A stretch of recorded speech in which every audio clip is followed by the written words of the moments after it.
इस वीडियो में हम लोग बात करेंगे क्लास 9 चैप्टर 10 मोमेंट्स बुक का चैप्टर 10 द बेगर एक्सरसाइजेस मतलब क्वेश्चन आंसर। चलिए सबसे पहले देखते हैं। Has Lushkoff became a beggar by circumstances और बाय चॉइस। इसके आंसर है Lushkoff became a beggar by circumstances says he used to sing a Russian choir but he was shocked due to his drinking habit. This led him to beg. मतलब इस question में पूछ रहा है कि जो लक्ष्य थे, ठीक है, जो इट मीन्स जो बेगर थे वो बेकार बनते से अपने चॉइस से या फिर सरकमस्टांस से। तो इसमें हम सरकमस्टांस से माने हैं क्योंकि वो पहले रशियन में सिंगिंग किया करते थे बट वो अल्कोहल कंज्यूम करते थे, ज़्यादातर ड्रिंकिंग करते थे, इसलिए उनको वहाँ से निकाल दिया गया था। Question number 2, what reasons does he give to Sergei for his telling liar. मतलब कि जब सरगाई इट मीन्स जब एडवोकेट से वो मिले थे तो झूठ बताए थे कि हम यहाँ पर टीचर हैं और मुझे कंटेम्प्रेसी इट मीन्स से साजिश के तहत तुमको निकाल दिया गया था। तो उस झूठ पे क्या इनका रिएक्शंस था उसके बारे में पूछ रहा है। Lushkoff told the truth and accepted that he was a liar earlier. He used to be a singer. He told a lie because if he would tell this truth, no one would ever help him or give him money. So he decided to tell lies. तो लक्ष्य ने अपने truth, अपने जो सच्चाई था वो accept किया दैट ही वाज लायर, वो गलत थे। अर्लियर पहले वो गाना गाया करते थे बट वो उनसे जो एडवोकेट थे उनसे बोले थे कि हम टीचर से मेरे को निकाल दिया गया है, बिल्कुल झूठा बोले थे और उसको एक्सेप्ट किए।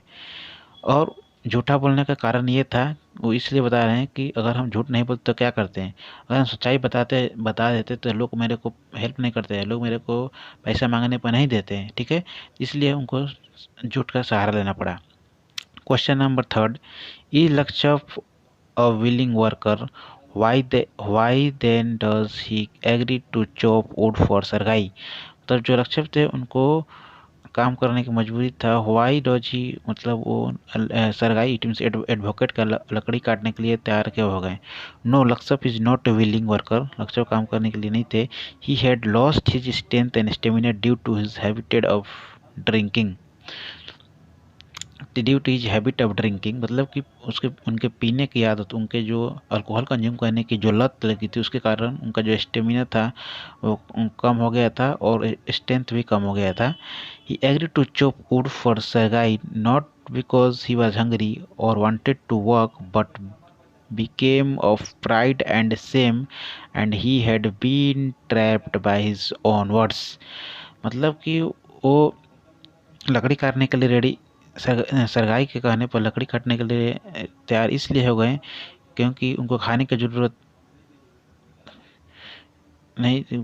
ज़रूरत थी नहीं और वो काम करने की ज़रूरत नहीं थी क्योंकि वो झूठ बोले थे और उनको उसमें शर्मिंदगी फील हो रही थी, तो इसलिए सोचे कि नहीं चलो काम कर लेते हैं। Question number 4, Sergei says I am happy that my words have taken affect, why does he say so, is he right in saying this.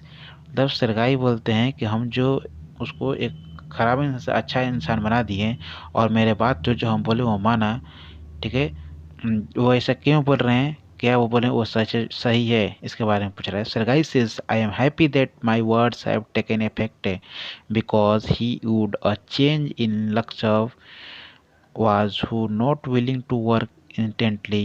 He felt satisfied that his advice had brought Lakshap on a right path.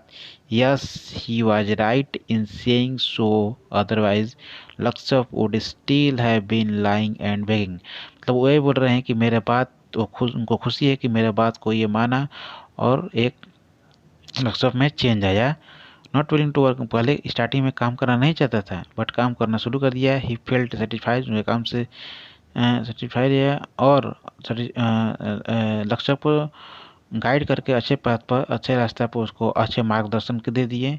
Yes he was right saying so, otherwise अगर वो सही किए, अगर सही नहीं करते तो मे भी वो बार बार अभी भी बेगिंग करते रहते हैं, ठीक है, और झूठ बोलते रहते हैं। Lushkoff is earning 35 roubles month, how is he oblige to Sergei for this. मतलब जो लक्षप थे वो 35, एक ज़माने में उनके पास हाफ रूबल भी नहीं होता था, बट अब 35 रूबल मंथ में कमा रहे हैं। ठीक है, तो वो सरगाई को किस तरह से बताते हैं और धन्यवाद ज्ञापन कर देते हैं। लक्षप was obliged to Sergei because if he had not come to Sergei then he might still have been calling himself a teacher or a student. He would have been begging. Lakshap is highly obliged to Sergei as now he was a notary, not a beggar because of Sergei's offer. लक्षप मतलब कि जो सरगाई थे उनको उनसे बहुत खुशी है, because वो अगर वो उसके घर में जाता, अगर उनके बात नहीं मानते तो अभी भी टीचर और स्टूडेंट का झूठ बोलकर काम चलता रहता उनका। He would have been begging, इधर उधर घूमते रहते, भीख मांगते रहते हैं। Lushkoff is highly oblige as in now, अगर वो जब नोटरी का जॉब करने लगे तो लक्षप है वो लेखक मतलब कि सरगाई है उनके द्वारा बहुत शाबाशी दिया गया कि चलो अच्छा हो गया, इतना अच्छा इंसान तुम बन गया, इस वजह से वो शाबाशी दे रहे थे। क्वेश्चन नंबर 6, लास्ट क्वेश्चन देखते हैं। During their conversation Lushkoff reveals that Sergei's cook Olga is responsible for the positive change in him. How has Olga saved Lakshap?